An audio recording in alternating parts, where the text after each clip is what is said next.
kilala natin ang politika dito sa bansa natin, sa gobyerno, 'di ba, sa eleksyon, sa mga taong nakaupo, sa sa mga pwesto sa gobyerno. Yun ang alam natin na parte ng pag-aaral ng politika. So doon din tayo mag-concentrate kasi ito ang nilalaman ng subject natin on PPGC. It's actually the government and it's actually the state. 'Di ba? The social science discipline which can be applied in the study of politics and governance is political science. And if we are going to define political science, it's actually the systematic study of state and government. So mean to say, we will be focusing on the state and we'll be focusing on the government. So on the next meeting, we'll be discussing, state, the elements of the states, di ba? Government, the forms of government, mga yun, actually yung mga paulit-ulit nating mga napapakinggan yung mga yon. Pero let's try to make it realistic on our first meeting. So ano yung mga gusto nating i-voice out? Kasi in politics, it's a matter of voicing out or speaking out our ideas or opinions about the government or about what's happening in our society nowadays. Especially now that sabi nga natin, election is fast approaching, ang dami nating mga naisip. Pwede ba tayong makinig sa inyo kung ano yung mga naiisip natin? We are not here, no? Wala tayo dito para pag-usapan kung sino ang gusto nating maging presidente. Kasi we all have the right to choose, di ba? We all have the right to decide on our own. Di ba? So, hindi natin pag-uusapan yon. So, pag-uusapan natin dito, yung observation lang natin. May observation natin on what's really happening on our society today. Because I always remember, every time I teach the subject, I always remember the article of a foreign observer in the Philippine election. I think that's Mimi Smurf ata. I just forgot the last name of that foreign observer. Na sabi niya, Philippine election is like a promotion of general welfare. And others say, Philippine election is like an entertainment. Diba? Parang entertainment siya. So let's try to find out later. Baka may masagi kayo sa sasabihin niyo doon sa sinabi ko based on that foreign observer. Okay, so any observation, idea, magkaroon about politics or about what's happening on us today. You can raise your hand for you to be recognized. Meron po ba tayong gustong i-share? Ang dami nating nababasa sa mga social media, di ba? Baka gusto natin i-share. Ang last ko ang nabasa, di ba, si Miss Don Chang, di ba? Si Miss Don Chang na may sinabi siya kay Tony Gonzaga, di ba? Baka may mga insights tayo. Diba? It's not only on the matters of election kasi baka dito sa atin may mga SK Kagawad, SK Chairman, o may mga tatay dyan na mga barangay captains, gano'n. Ano yung mga napapansin ninyo in general? In general, hindi tayo pwede mag-name ng names. In general ito. For the sake of our interactive discussion. Okay? So, anybody from the group, kasi lahat tayo dapat makialam. Kasi parte tayo ng gobyerno, hindi tayo pwedeng yumuko lang. Kasi baka binibenta ng Pilipinas, di pa natin alam. Kaya kailangan makialam. Kuminsan kailangan maging marites din tayo. Diba? Kasi that's human nature. Okay? So, anybody from the group, baka pwede kayong mag-share. Dapat tayo, mga criminology student dapat tayo ang mga aware sa mga ganyan. Dapat tayong active sa mga ganyan. It is later on, magiging public servants tayo. Kaya dapat, ini-engage natin ang sarili natin sa mga ganito. Dapat aware tayo lagi kasi criminologist tayo in the future, kaya active tayo, di ba? So anybody from the group, hindi lang tayo pwedeng naglalasing diyan sa kanto. Dapat aware din tayo sa mga sa mga usaping gobyerno, usaping sosyal or social issues or social concerns. Okay, so anybody from the group? Ako, pag walang magsasalita, magtatawag na ako. Siguro si once you are being called, please open your cam. So, siguro naman kayo dito, pwede kayong mag-open ng cam, di ba? Kasi this is the only time, di ba? This is the only time that you can open your cam during recitations. Okay, so siguro I have to call Mr. Basilio. Mr. Basilio. Yes po, sir. Ayun. So bilang mamamayan na parte sa organisasyon ni Marites, di ba? Ano mga napapansin mo o naobserbahan mo sa lipunan natin ngayon? Ayun nga, sir, yung ngayon, yung matunog ngayon, sir, yung about sa political, yung mga kandidato po sa pagka-presidente. Kagaya po ngayon si Tony, dahil lang po sinuport niya si Bongbong. Ngayon po, tinanggal siya sa PBB. Parang pinipersonal po nila. Wait, parang mali ata yung chismis mo. Hindi siya tinanggal, nag-resign siya sa PBB. Ba nag-resign siya? Yes, sir. Yes, sir. Basta, sir, personalan. Ayan, so mali yung source mo, mali yung nabasa mo. Marites. But anyway, Marites nga talaga si Mr. Basilio, di ba?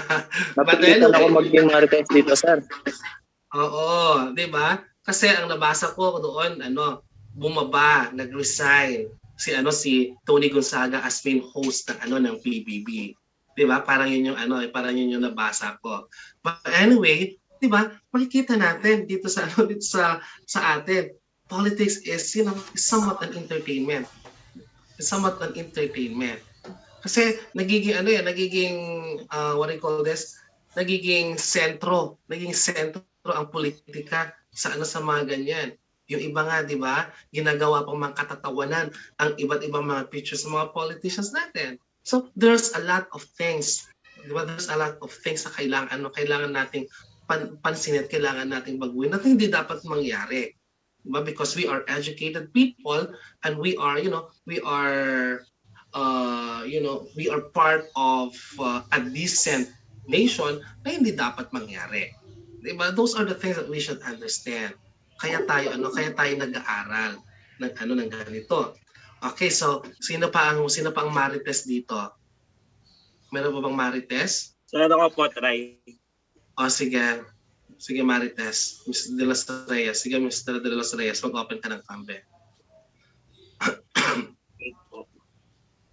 Yung din po kay Tony, Gonzaga po. Parang, po yung lumalala po yung cancel culture po natin.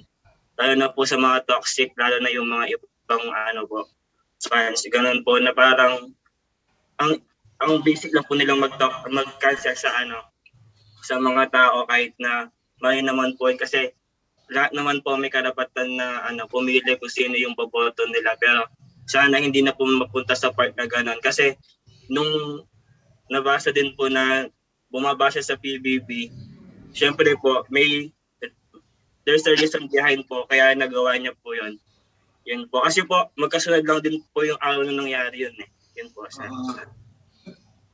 Diba? Tayo ba, nasubukan na ba natin magtanong sa mga kaibigan natin kung sino iboboto nila? Ako, I'm not defending Tony kasi I always adhere to our right to choose, diba? Our right to decide on our own. Diba? Kasi tayo may iba't iba tayong mga ideologies, may iba't iba tayong mga paniniwala, and we should respect on the others believe. Kasi ang una pa man din dyan is respect. But sabi nga nila in politics, diba, this is actually a very familiar statement in politics, that in politics there's no such thing as permanent friend. the only permanent is interest. Di ba? Kung saan ka nakikinabang, doon ka. Di ba? Yeah, that's the game of politics. Di ba? That, in politics, wala ka namang wala ka namang permanenteng kaibigan yan. Interest lang ng bawat tao ang meron. But anyway, I just want to share you on the name is Murph ata pangano niya, that according to her, Philippine election is a matter of promotion of general welfare, and that is true, di ba? On the previous election that we have here in our place, di ba? Pagbukas na umagang-umaga, pagbukas mo ng pintuan mo, merong 1 kilong baka. Di ba? Kung di mo alam kung saan galing. Di ba? May 1 kilong pandesal. 1 kilong pandesal, 1 plastic ng pandesal. Di ba? Ng Christmas party, namigay ng dami-dami mga spaghetti. Di ba? So, it is true that, it is actually part of, our tradition. It's actually part of our tradition that every political activity like election is such a promotion of general welfare. Di ba? Tayo nga, namibigyan pa tayo ng mga pera. Di ba? During election. I do not know, pero ako hindi. Pero in general, di ba? In general, nabibigyan pa tayo ng pera. So that's how politics, or that's how other people runs politics to all of us, diba? So what else? Yes, Miss Oli. Yes po, sir. Yung napapansin ko po ngayon sa mga presidential natin, napakinggan ko po kasi yung mga parang mga interviews nila. So may mga iba na parang nagsisiraan. Like yung nabi po ni Mr. Daniel na yung mas lumalala po yung parang crab mentality natin just to, parang maging ikaw yung parang mabuti, ganyan. Siguro ang napansin ko lang po na pag once na may nauupo po na president, once na yung last president ganito ang project niya, minsan hindi po nila tinutuloy, which is nasasayang po yung naumpisahan na project. So good thing dito kay kay President Duterte, may mga project like si Pinoy, the late Benigno Aquino, may tinuloy siyang mga project nga. Yung parang hindi niya iniisip na, pag tinuloy ko to, ang maaalala nila si Mr. Aquino, si President Aquino. Parang tinutuloy niya lang kasi ang nangyayari, sir, is nasasayang yung kagaya ng mga project nila na naumpisahan. So, bali wala na yun, which is ang pinagpunan po ng project na yun is nanggaling sa sa tax ng mga binabayad po ng sambayanan. So, parang wasted po yun. Pero sana po yung sinasabi po nila na unity. Pag sino po yung nanalo, sana supportahan po lahat ng mga tao. Ganun po. Pero ngayon, what I'm seeing is parang project niya to, ibang project ko. Parang ganun po yung napapatingin ka. Yeah, that is true. And the worst thing about that, Miss Oli and the rest of the students in the Zoom is that hindi na natin na tinutuloy, di ba? Pinapakulong pa nila yung dating presidente, di ba? Po, nakakalungkot. Oo. Kaya ko minsan nakakatakot maging presidente kasi di mo alam kung sinong susunod na presidente, baka makulong ka. Di ba? Parang ganon. So that's correct, di ba? It's just a waste of resources. Kasi there are some politicians, siguro or leaders, siguro wag na tayong mag-name. There are some leaders na ayaw nilang ituloy ang isang project. Kasi yun ang nagsisilbi kasing legacy ng naiwan ng pinalitan nila eh. At ayaw nilang magkaroon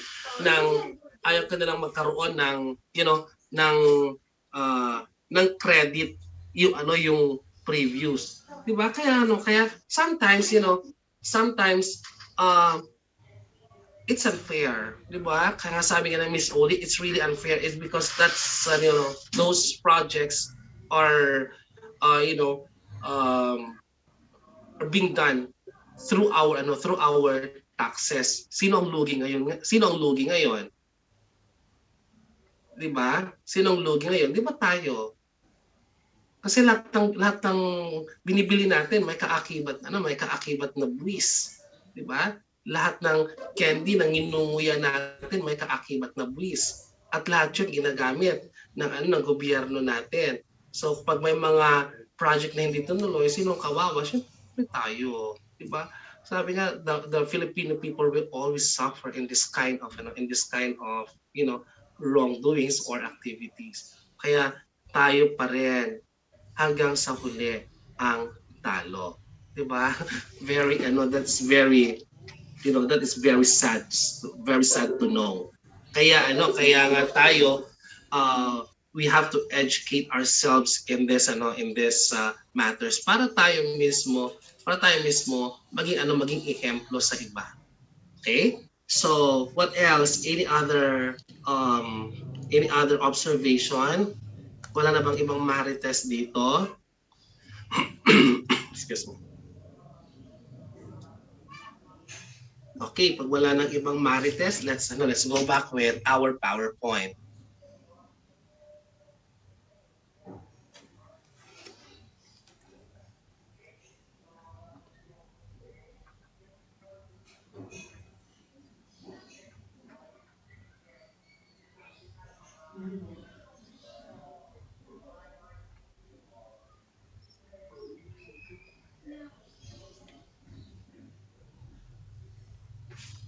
Okay, so let's now move on to the characteristics of good governance. So there are previous slides before this characteristics of good governance, pero I will just leave those slides for you to read. It is because those are such an objective discussion, like what is traditional approach, what is systematic, what is pure political science. So those are just objective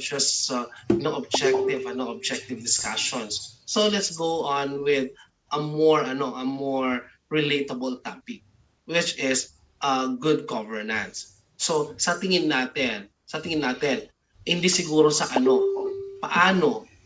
paano sa tingin nyo ang magandang pamamalakad? O ano ang ibig sabihin ng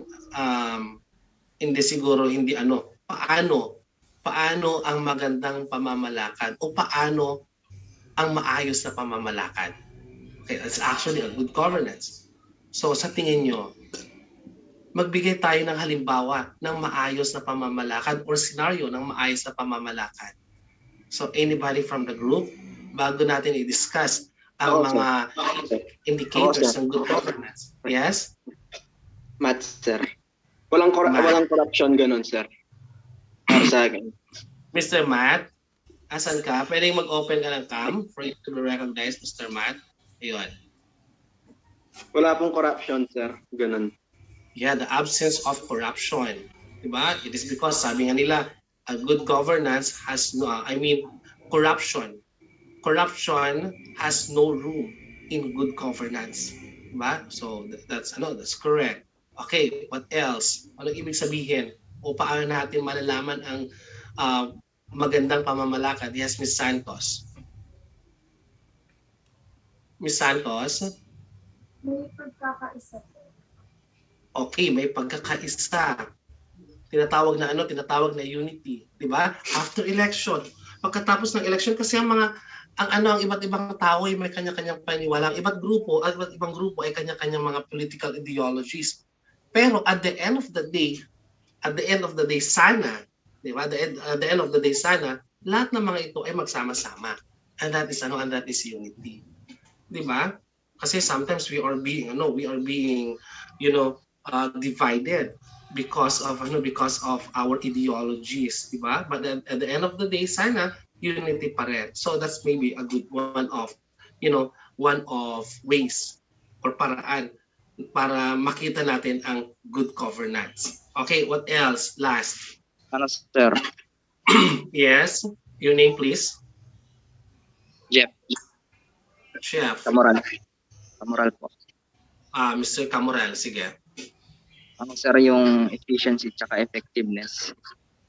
Yeah, efficiency and effectiveness. So later on, mapapag-aralan natin what is that efficiency and effectiveness. Okay, so let's now move on with the characteristics of good governance.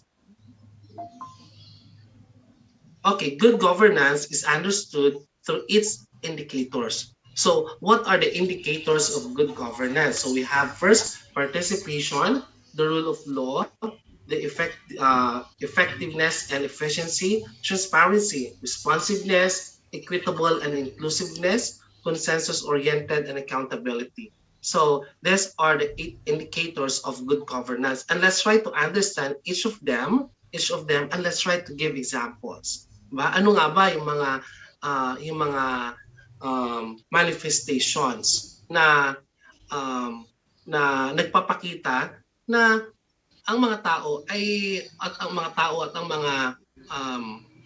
mga tao sa loob at labas ng gobyerno ay mayroon neto. Okay, so let's move on with participation. When we talk about participation, this is actually an active involvement of people in decision-making process. You know what? Government is being is I mean government was established by people. Diba? So mean to say people should decide or should be part of the decision-making process of the government. And one way and one way of showing our participation in decision-making process is through election. But that is why I urge everybody to to vote. It's because this is part of our participation in governmental and political activities. Kasi in election, we are actually making our own decision. Diba? We are democratic country and majority always prevail. Kaya nga yung mga pinakamaraming boto, siya yung nananalo, and we should be part of those who will be deciding on those majority. Diba? Hindi lang yan. As citizens, we should always participate even in local civic and governmental affairs. I was actually asking a while ago kung sino dito ang SK chairman, kung sino dito ang mga barangay council, ang mga magulang o mga SK council dito. It is because that is actually that's actually in some ways we actually involve ourselves in different activities, di ba? Like encouraging the youth, if you're SK chairman, to participate and get involved in different sports programs. So yung mga yon. So those are part of involvement and those are example of participation. So whatever gender you have, even you are part of the minority, you are part of the decision-making process of the state and government. Kaya nga hindi naman pinagbabawalan ang mga excuse me, pero hindi naman pinagbabawalan yung mga physically challenged, di ba? Na bumoto. Hindi naman pinagbabawalan yung mga LGBT para bumoto. At mas lalong hindi naman pinagbabawalan yung mga senior citizen para bumoto. Diba? Though they are part of minority group, they are also part of decision making process of the government. That's why they should get involved and they should participate on that. Okay. Next, rule of law. Diba? May exemption ba sa batas natin?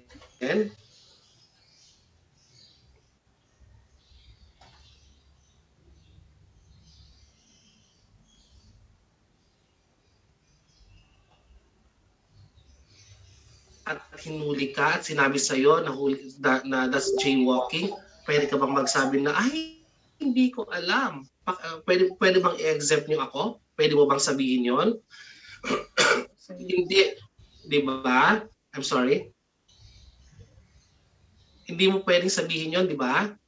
Because ignorantia legis non excusat. What does it mean? Ignorance of the law excuses no one from compliance therewith. Parang sinabi mo na, ay sorry, napatay kita, hindi ko alam na bawal palang pumatay. Di ba? Parang, no one is exempted. No one's above the law. Yeah, no one is above the law. No one is above the law. No, even the highest official in the government, or even the highest civilian authority, or even the president should not be above the law. Dapat ang batas natin ang laging nangingibabaw. 'Di ba? Sabi nga nila, Jura lex sed lex, 'di ba? The law may be harsh, but it's still the law, and we really have to abide to it. Diba? Kahit harsh ang batas, kahit matapang ang batas, kahit strong ang batas, kung yun ang batas, wala tayong magagawa. We have to abide to it. Diba? Kaya nga malalaman natin as we go through with our discussions that there are also some limitations in the powers of the government, and the powers of the president, in the powers of the vice president, as well as with the other officials. It is because no one is above the law. 'Di ba? Wala no sino man, even the richest people, even the most powerful people in the world, in the country, should always adhere with the laws. So that's the rule of law na tinatawag. And that is one of the indicators of good governance. 'Di ba? Sabi ko kanina, hindi pwedeng mag-sorry ka kasi nakapatay ka ng tao dahil hindi mo alam na bawal palang pumatay, di ba? Kakaiyak talaga yon. Next is effectiveness and efficiency. If you are talking about budget, especially if the budget is very tight, diba? Especially if the budget is very tight. When we talk about effectiveness, it's all about meeting the needs of the people despite the tightness of the budget. And efficiency is the proper utilization of the resources. Paano nga ba ginagamit ang resources or budget? Or paano nga ba binabudget ang mga resources o bagay-bagay? Kaya nga sabi nga ni Mr. Matt kanina, I don't know if I remember it right, yung pangalan ni Matt. Sabi ni Matt kanina, corruption. And in the government, in efficiency and effectiveness, there's no room for corruption. Diba? It is because resources cannot be utilized properly in the presence of corruption. Magkakaroon lang ng tinatawag na uneven. Diba? Uneven distribution of resources. Kaya dyan lumalabas, or kaya dyan nagmamanifest, or kaya dyan which leads to inequality. Diba?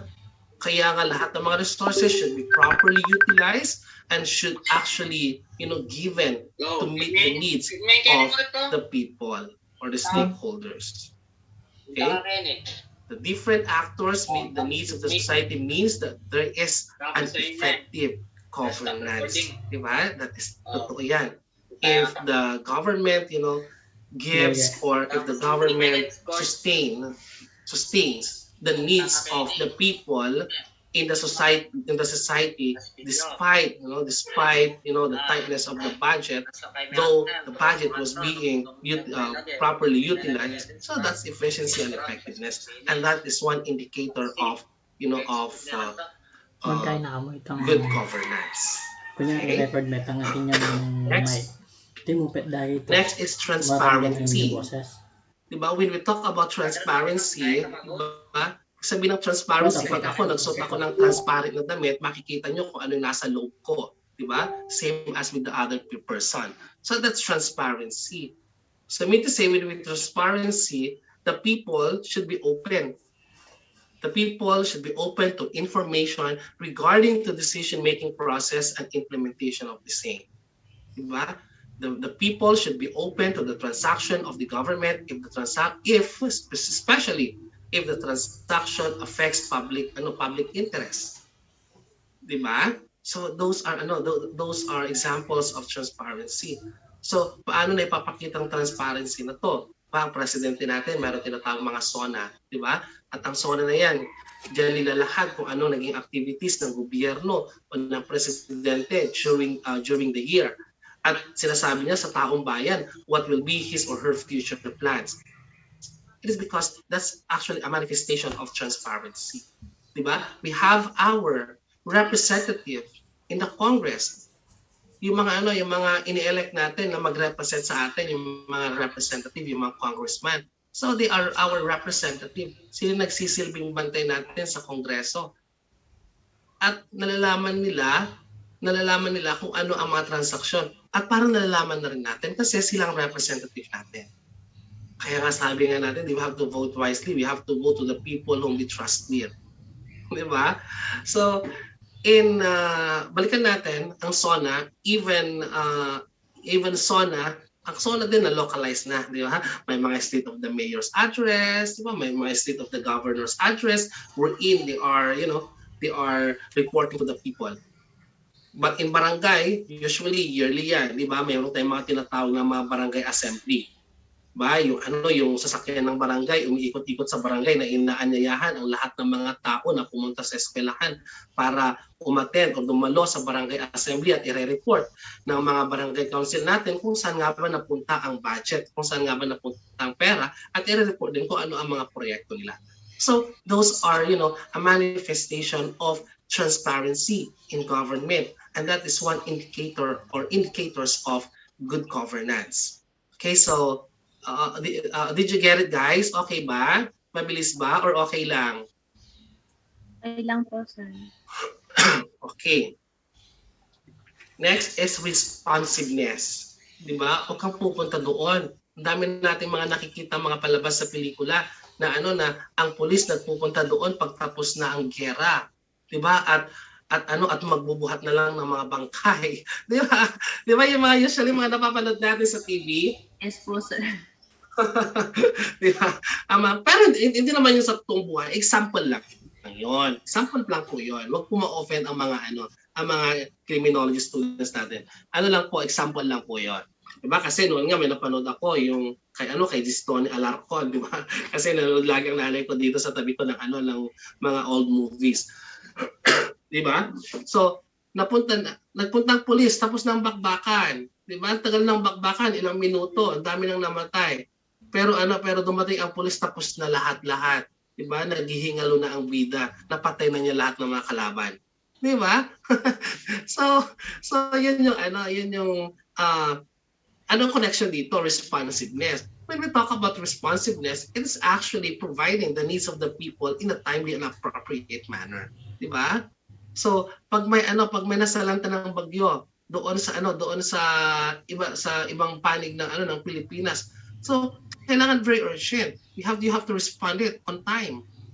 Diba? Huwag kang magbibigay doon 1 month after nun, wala ka nang tutulungan. Baka naka-recover na sila. Diba? You have not just government, also people should be responsive to the need and to the need of other people. Same as with government, diba? The needs should be given in a timely and appropriate manner. So that's responsiveness, and that is also one of the indicators of good governance. Okay. Next is equity and inclusiveness. We have to treat all people in the society equally and fairly. Do not disregard. We have to include them.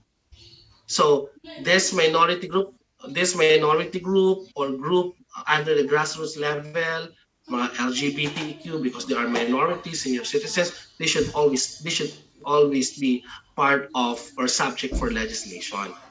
Or kailangan kinukonsider din sila sa policy making. 'Di ba? Wag natin silang i-disregard. Don't let them feel that they are, alienated doon sa mga policies. Kailangan involve sila, kailangan i-include sila. So that's equity. We have to treat them equally and we have to include them in all aspects, especially in decision-making process and in policy making. Next, it's consensus-oriented. Dito sa consensus-oriented, it's just like majority of decisions always prevail. It is because in gathering information, you have to consider the viewpoints of the majority of the actors. The majority of the actors. Governance is consensus-oriented when decisions are made after taking into consideration the different viewpoints of the actors of the society. Di ba? We are all part of the society and we should all part of the decision-making process, and we all part of giving our own, our own ideas, our own opinions. So considering all those ideas, opinions that we have, then, after which they come up with they come up with a single and majority viewpoints. And lastly, accountability. Public office is a public trust. You know that, di ba? Public office is a public trust, di ba? So government, offices should always owe to the people explanation, especially if there are some, discrepancies, mistakes, and etc. Kasi karapatan ng bawat tao na malaman, diba? Na malaman kung ano ang nangyari. Kung ito man ay hindi maganda, so the person should be accountable to it. When we say accountable, she should be answerable and responsible on his on her action. So that's accountability. Diba? Kahit sa sarili natin, alam natin accountability, diba? Pag gumawa tayo ng masama, then we are accountable to it. Same as with our duly constituted authorities. Diba? Yun ang mandato sa kanila na kailangan nila magpaliwanag sa mga tao. And that is one of the indicators of good governance. Okay? So, with that, thank you so much, and I hope that this day is somewhat productive, and we've learned something on this day. So I hope that you can answer the activity based on what we discussed. Okay, so any question or questions before I'll be presenting to you the activity or activities for today?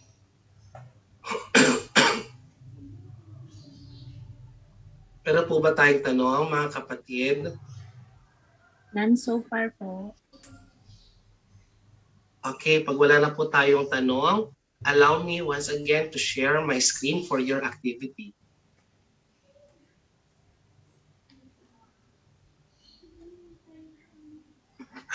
Excuse me.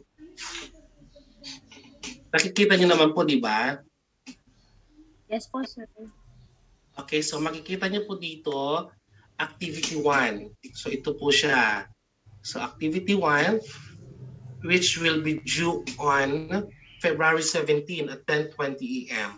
So I hope that by February 17, all papers are in. So choose 4 out of the 8 elements of good governance. Give one example of scenario that will describe or show each of the 4 elements that you have chosen. So 5 points each. So please refer to the rubrics for your guidance. I have already, sent the rubrics in our group chat. Pero i-upload ko rin dito. Kaya lang nag-fail kasi yung pag-upload ko eh. Pero i-upload ko rin dito anytime, siguro next week or this week. I-upload ko rin dito sa rubrics na area. Yung rubrics na sinend ko sa ating group chat. Okay, so any question or questions? So sa mga hindi pa po, wala pa po sa group chat natin, kausapin nyo na po yung mga classmates po ninyo. Isasend ko po yung PPT. Kasi alam ko na yung canvas natin parang hindi ata ma-open o ma-download yung PPT. So I will send the PPT.